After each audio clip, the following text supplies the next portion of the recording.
नमस्ते। इंस्पायर कथा हब में आपका स्वागत है। आज हम आपके लिए लेकर आए हैं एक ऐसी कहानी जो दिल को छू जाएगी और जीवन के मूल्यों को याद दिलाएगी। ये कहानी है बाप बेटे का बंधन, जो परिवार, संस्कार और आत्मसम्मान की भावना को दर्शाती है। आइए इस कहानी में डूब जाएं और देखें कि कैसे एक पिता की सीख और एक बेटे की गलती एक अनोखे मोड़ पर मिलती है। सर्दी की एक ठंडी शाम थी। गांव के छोटे से घर में माँ शांति चूल्हे पर रोटियां सेक रही थी। बाहर हल्की ठंडी हवा बह रही थी और घर के आंगन में चारों ओर शांति का माहौल था। चूल्हे की गर्माहट के पास तीनों बच्चे, दो भाई रवि और अजय और उनकी छोटी बहन काव्या, खाना खाने बैठे थे। तभी बड़ा बेटा रवि बोला, माँ बस करो, अब और भूख नहीं है, मेरे लिए और रोटी मत बनाना। शांति ने प्यार से जवाब दिया, अरे बेटा, जवान शरीर है, ढंग से खाना नहीं खाएगा तो शहर में मेहनत कैसे करेगा। अब तुम दोनों भाई कल शहर जा रहे हो तो अपना ख्याल अच्छे से रखना। रवि हंसते हुए बोला, माँ तुम चिंता मत करो, हम कोई छोटे बच्चे नहीं हैं। यह कहकर वह उठा लोटा लिया और हाथ धोने लगा। फिर वह अपने कमरे में चला गया, जहां उसने शहर जाने की तैयारी शुरू कर दी। 2 दिन बाद रवि और अजय गांव छोड़कर शहर की ओर निकल पड़े। उनके पीछे गांव में उनका पुराना पुश्तैनी मकान था, जिसमें उनके माता पिता शांति और हरिशंकर और छोटी बहन काव्या रह गए थे। रवि ज्यादा पढ़ा लिखा नहीं था, लेकिन उसकी चतुराई ऐसी थी कि बड़े बड़े विद्वान भी उसके सामने फीके पड़ जाते थे। दूसरी ओर अजय ने ग्रेजुएशन पूरा किया था और वह भी अपने बड़े भाई के साथ शहर चला आया। शहर में रवि ने पहले कुछ महीनों तक एक इलेक्ट्रिशियन के रूप में काम किया। वह मेहनती था और जल्दी ही उसने इस काम की बारीकियां सीख लीं। धीरे धीरे उसने ठेकेदारी का लाइसेंस ले लिया और देखते ही देखते वह शहर में एक मशहूर ठेकेदार बन गया। उसे बिजली विभाग के बड़े बड़े ठेके मिलने लगे और उसकी जान पहचान शहर के रसूखदार लोगों से हो गई। अजय भी पीछे नहीं रहा। पढ़ाई में शुरू से ही तेज, उसने शहर में ट्यूशन पढ़ाना शुरू किया। उसकी मेहनत रंग लाई और जल्द ही उसने अपना एक कोचिंग सेंटर खोल लिया, जहां से वह अच्छी खासी कमाई करने लगा। दोनों भाई अब अपने माता पिता को गांव में कुछ पैसे भेजते थे, जिससे उनके घर का खर्च चलता था। हरिशंकर को अपने दोनों बेटों की तरक्की पर गर्व था। उनके सीने में गर्व की एक लहर दौड़ती थी। अब उन्होंने अपने बड़े बेटे रवि के लिए रिश्ता ढूंढना शुरू किया। एक अच्छा रिश्ता मिला। लड़की प्रिया बहुत संस्कारी थी। जन्म कुंडली मिलाई गई और पंडित जी ने कहा, सारे गुण मिल रहे हैं, अब जल्दी से शादी की तैयारी कर लीजिए। हरिशंकर ने उत्साह में रवि को फोन किया, लेकिन शहर की चकाचौंध ने रवि को बदल दिया था। गांव का वह सादा लड़का अब शहर का रंगीन ठेकेदार बन चुका था। उसे गांव की रिश्तेदारियां छोटी लगने लगी थीं। अपने दोस्तों के बीच उसने खुद को किसी बड़े रईस का बेटा बताया था। जैसे ही पिता ने रिश्ते की बात की, रवि भड़क उठा, पिताजी, आपने बिना मुझसे पूछे रिश्ता कैसे ढूंढ लिया। मैं साफ कहता हूं, मैं किसी गांव की लड़की से शादी नहीं करूंगा। यह कहकर उसने फोन काट दिया। हरिशंकर को अपने बेटे की बातों पर विश्वास नहीं हुआ। वह सदमे में थे। परिवार में कोई समझ नहीं पा रहा था कि रवि की सोच इतनी बदल कैसे गई। उसे अपने माता पिता की इज्जत की कोई कद्र नहीं थी। कई दिन बीत गए, लेकिन शांति और हरिशंकर का मन बेचैन था। आखिरकार शांति ने कहा, सुनो जी, क्यों ना आप शहर जाकर रवि से बात करें, शायद वह मान जाए। हरिशंकर ने जवाब दिया, सोच तो मैं भी यही रहा हूं, लेकिन जेब में पैसे नहीं है। फिर भी थोड़ा इंतजार करता हूं, शायद बच्चे कुछ पैसे भेज दें। शांति ने कहा, मेरे पास कुछ पैसे हैं, मेरी मानो, कल सुबह की बस से ही शहर चले जाओ। हरिशंकर मान गए। अगली सुबह ब्रह्म मुहूर्त में स्नान कर वह शहर के लिए निकल पड़े। रवि ने अपने दोस्तों को बताया था कि वह किसी बड़े रईस परिवार से है और उसके घर में नौकर चाकर हैं। उसने अजय को भी हिदायत दी थी कि अगर कोई पूछे तो यही कहना, लेकिन सच को ज्यादा देर छुपाया नहीं जा सकता। हरिशंकर रवि के बताए पते पर उसके दफ्तर पहुंचे। वहां गार्ड से पूछा, क्या रवि यहीं है। गार्ड ने उन्हें ऊपर से नीचे तक देखा और पूछा, आप कौन हैं। हरिशंकर ने जवाब दिया, मैं उसका पिता हूं। गार्ड को यकीन नहीं हुआ। उसने कहा, साहब मीटिंग में है, मैं उन्हें फोन करता हूं। फिर हरिशंकर ने पूछा, अजय तो होगा, उसे बुला दो। गार्ड ने कहा, यह साहब का दफ्तर है, घर नहीं। साहब और उनका भाई पीछे की बिल्डिंग में रहते हैं, चलिए मैं आपको वहां ले चलता हूं। गार्ड हरिशंकर का बैग लेकर उनके साथ चल पड़ा। जल्द ही वे रवि और अजय के फ्लैट पर पहुंच गए। गार्ड ने घंटी बजाई और अजय बाहर आया। अपने पिता को देखकर वह खुश हो गया। उसने उनके पैर छुए और गार्ड को बैग अंदर लाने को कहा। फ्लैट में घुसते ही हरिशंकर की आंखें चमक उठीं। इतना शानदार घर उन्होंने पहले कभी नहीं देखा था। अजय ने पिता को बैठाया, चाय पानी दिया और आने का कारण पूछा। हरिशंकर ने रवि के रिश्ते की बात बताई। अजय ने कहा, पिताजी, मैं भैया के मामले में कुछ नहीं कर सकता, आप आराम करो, हरिशंकर घर की हर चीज को गौर से देख रहे थे। वे हर चीज उठाकर पूछते, ये तो बड़ा महंगा होगा ना? अजय हंसकर जवाब देता, नहीं पिताजी, इतना महंगा नहीं है। रात के 8 बज गए लेकिन रवि नहीं लौटा। हरिशंकर ने पूछा, रवि अभी तक क्यों नहीं आया? अजय ने बताया, भैया को अक्सर काम की वजह से देर हो जाती है। फिर उसने रात के खाने की तैयारी शुरू की। हरिशंकर ने अपने बैग से शांति के बनाए देसी घी के लड्डू निकाले और कहा, तेरी माँ ने ये तुम दोनों के लिए बनाए हैं, तुम्हें बहुत पसंद है ना? अजय ने अनमने ढंग से थैला लिया और कहा, पिताजी अब हम ये चीजें नहीं खाते। उनकी बात सुनकर हरिशंकर का चेहरा उदास हो गया। उन्हें लगा जैसे उनके बेटों का गांव से नाता टूट गया हो। हरिशंकर बोले, बेटा मैंने तो मना किया था, लेकिन तुम्हारी माँ को अपने बच्चों की चिंता रहती है। फिर वे कपड़े बदलने चले गए और धोती बनियान पहनकर बरामदे में टहलने लगे। अजय ने उन्हें देखा और दौड़कर आया, पिताजी ये क्या कपड़े पहन लिए? यह शहर है, गांव नहीं। अंदर आइए, अगर किसी ने देख लिया तो क्या कहेगा? हरिशंकर को गुस्सा आ गया। तो क्या हुआ बेटा, कोई गंवार कह देगा तो मेरी इज्जत कम नहीं होगी? हमने मेहनत मजदूरी करके तुम्हें पाला पोसा और आज तुम्हें अपनी शान की इतनी चिंता हो गई। अजय को अपनी गलती का एहसास हुआ। उसने माफी मांगी और कहा, पिताजी चलो खाना खा लो।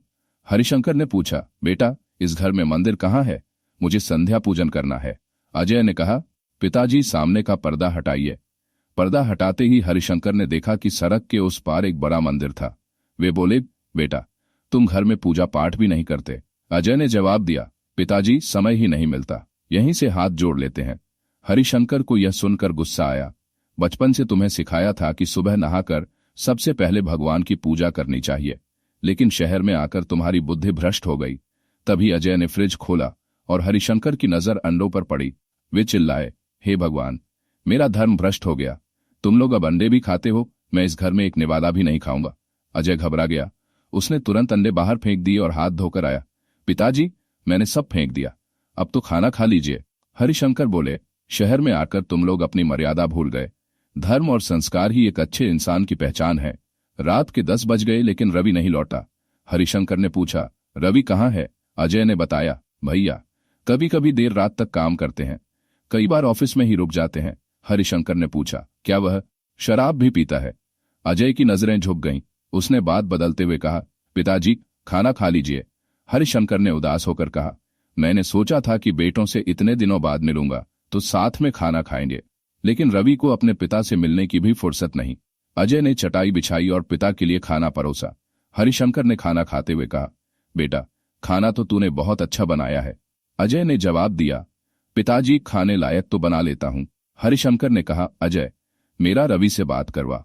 अजय ने फोन लगाया लेकिन रवि ने बात करने से मना कर दिया और फोन काट दिया। हरिशंकर निराश हो गए। रात के 12 बज गए। हरिशंकर ने अजय से कहा, बेटा ऐसा क्या काम है कि रवि अपने बाप से मिलने के लिए आधा घंटा भी नहीं निकाल सकता? मुझे उसके पास ले चल। अजय घबरा गया। उसे पता था कि रवि शराब के नशे में होगा। उसने पिता को रोकने की कोशिश की लेकिन हरिशंकर नहीं माने। वे धोती पहनकर चल पड़े। रवि के दफ्तर पहुंचते ही अजय ने कहा, पिताजी भैया से कुछ मत कहना, नहीं तो बवाल हो जाएगा। हरिशंकर को अजय की बात समझ नहीं आई। उन्होंने दरवाजा खटखटाया। रवि ने दरवाजा खोला और अपने पिता को देखकर चिल्लाया, कौन है आप? इस वक्त मेरे दफ्तर में क्या कर रहे हैं? अजय ने कहा, भैया ये पिताजी हैं, गांव से आपको मिलने आए हैं। रवि नशे में था। वह चिल्लाया, कौन पिताजी?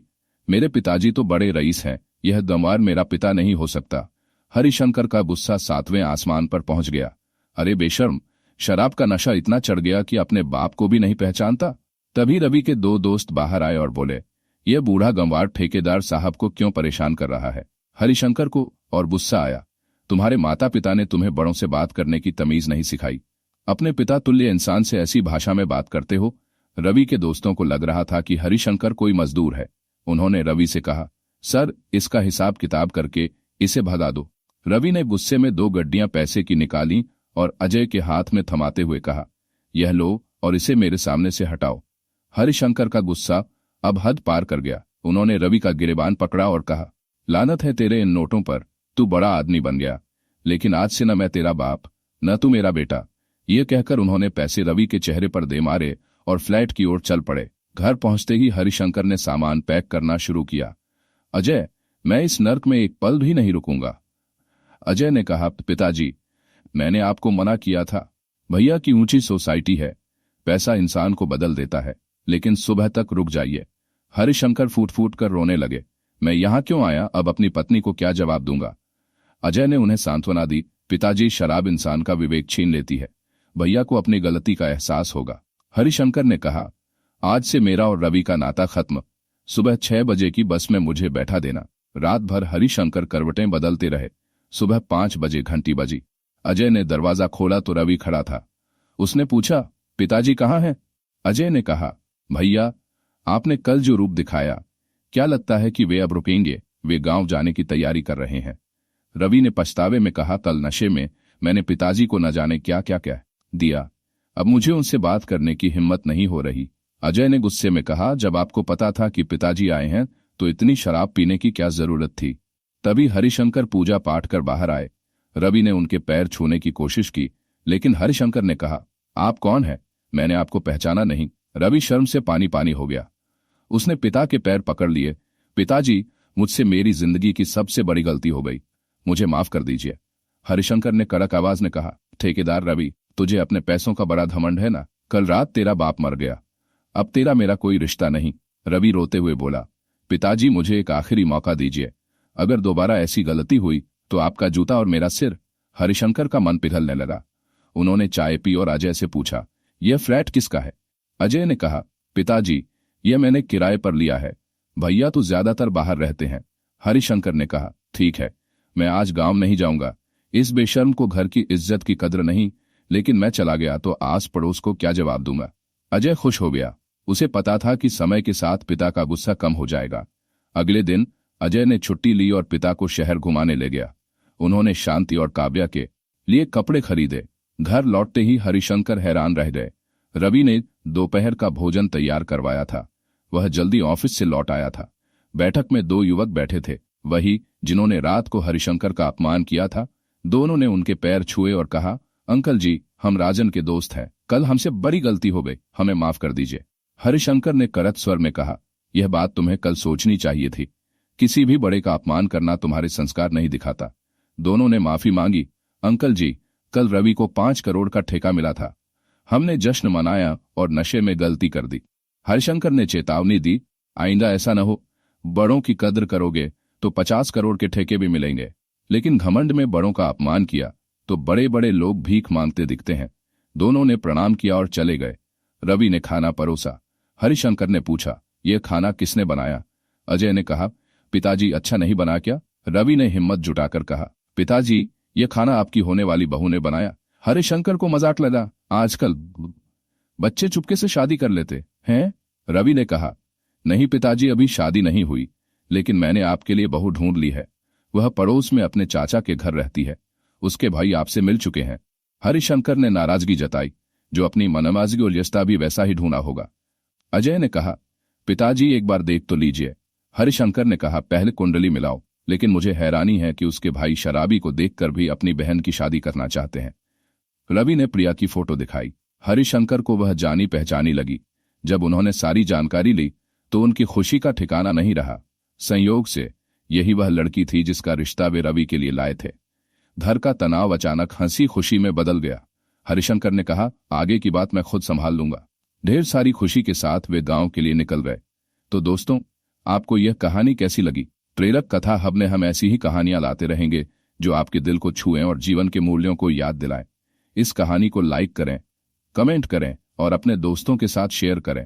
हमारे चैनल को सब्सक्राइब करना न भूलें। एक नई कहानी के साथ फिर मिलेंगे। बहुत बहुत धन्यवाद।